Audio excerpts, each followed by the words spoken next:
Banking, the greatest scam on earth. Thomas Jefferson said, "I believe that banking institutions are more dangerous to our liberties than standing armies. If the American people ever allow private banks to control the issue of their currency, the banks will deprive the people of all property until their children wake up homeless on the continent their fathers conquered." Jefferson's warning is already here. 40 million Americans are living on food stamps. Millions more are now homeless, living in tents, all because of one institution, the Federal Reserve System. The Federal Reserve is a group of private bankers who have stolen the money creation process from the American people. Most people still believe the Fed is an agency of the government working in our best interests. It is not. There is no greater form of evil in the world today, so let's explore the banking scam. None of us have ever been taught anything about money. The reason is to prevent us from learning the truth that money is a trick and money is a trap. When solving any crime, there's a universal truth: follow the money, but with the banking scam, follow it backwards. Where does money come from? The world's money supply is always growing. Where does all the new money keep coming from? Money comes from privately controlled global banks like the Federal Reserve System. They create money every day, which increases the world's money supply. Because all banks are either owned or controlled by private bankers, the real question is, how do private bankers create new money? And the answer is they create it out of thin air. Bankers create money out of nothing. They make it up. It is a fiction.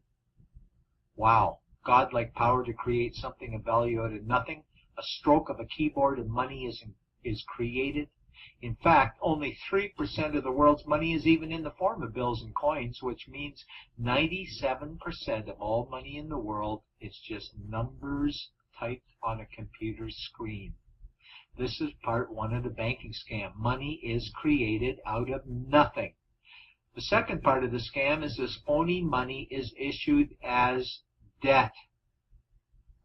What is debt exactly? Well, when you consider we work our whole lives to pay it off, you could say debt is slavery. But whose debt is this phony money? It's our debt, all of it. It's our debt when we use credit cards, we get student loans, borrow money for mortgages, all bank borrowing. And it's our debt again when the government borrows, which is each and every day. In today's world, money is debt and debt is money, and don't forget the interest charges.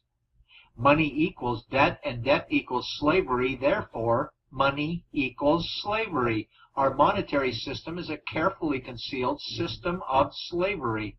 Why? Because our government can create the same money for free with no interest charges, just like they used to, as the Founding Fathers designed it inside the United States Constitution for our protection against private bankers. The third part of the banking scam is very evil. When bankers create money from nothing and issue it as debt, they only create the principal portion of the debt. They do not create the money for the future interest payments. There is not enough money in existence for all of us to make our interest payments. In fact, our money creation system is even mathematically impossible. Money issued by the banks, principal debt, does not equal the money demanded back to the banks, principal plus interest. We are forced to play a game of musical chairs to see who can make their debt repayments. This guarantees a world of bankruptcy, competition, and scarcity of money. For example, we go to the bank to borrow money for a house, let's say $100,000. The moment we sign the loan document, the bank creates the money out of thin air. A $100,000 debit gets registered for us and a $100,000 secured credit for them. Then one of two things happens. Either we give the bank 30 years of labor making house payments totaling $300,000 for the original $100,000 we borrowed, or the bank takes our house. The bankers get either our labor for life or our house, and often they get both, all from money created out of thin air and issued as debt, for money made out of nothing. This is why all the bankers end up with all the assets. The fourth part of the banking scam is inflation. People think inflation is prices and costs increase. A better answer might be the value of our money always goes down. Inflation is created every time the central banks print money, which is every day. Where does all this new money get its value? The answer is it steals its value from the existing money supply, where our savings are. Our savings are disappearing because of the new money they're printing. If money creation was in balance with goods and services, there would be no inflation. Prices would stay the same.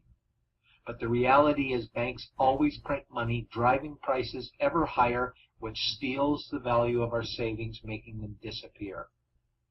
Since the private bankers created the private Federal Reserve in 1913, the United States dollar has lost 97 cents in purchasing power.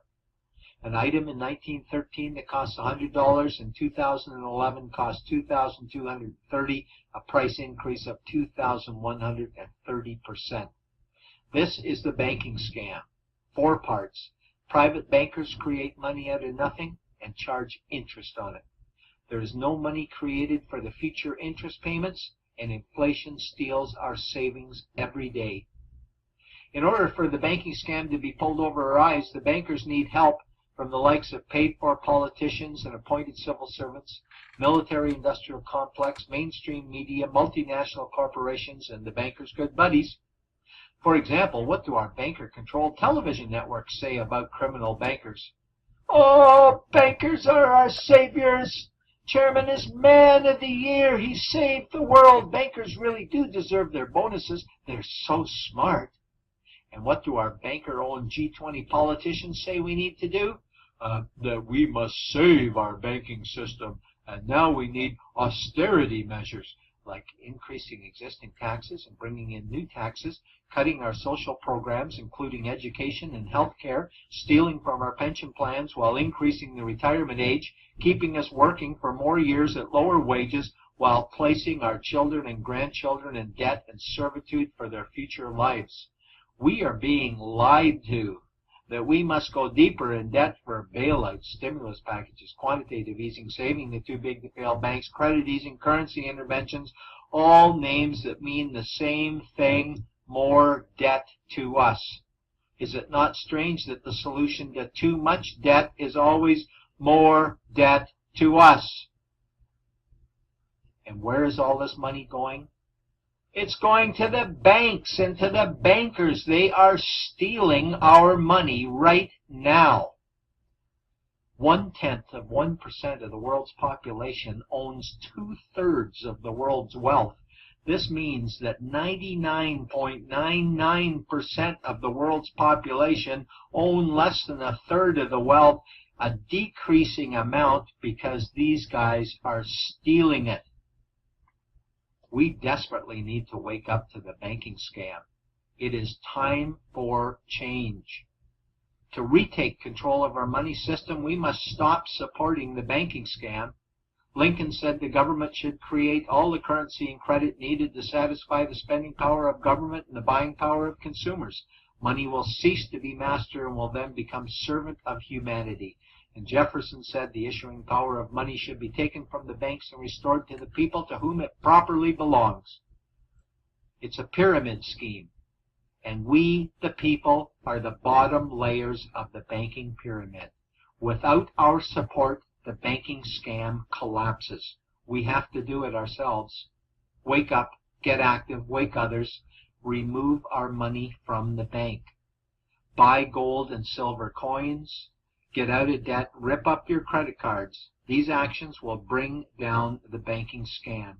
Only vote for politicians who support debt-free money, or run for office yourself, and turn off mainstream media to search for the truth while you still can, and support every effort to end the Federal Reserve System and all the privately owned central banks. Let's bring these criminals to justice to get our money and our countries back before it's too late.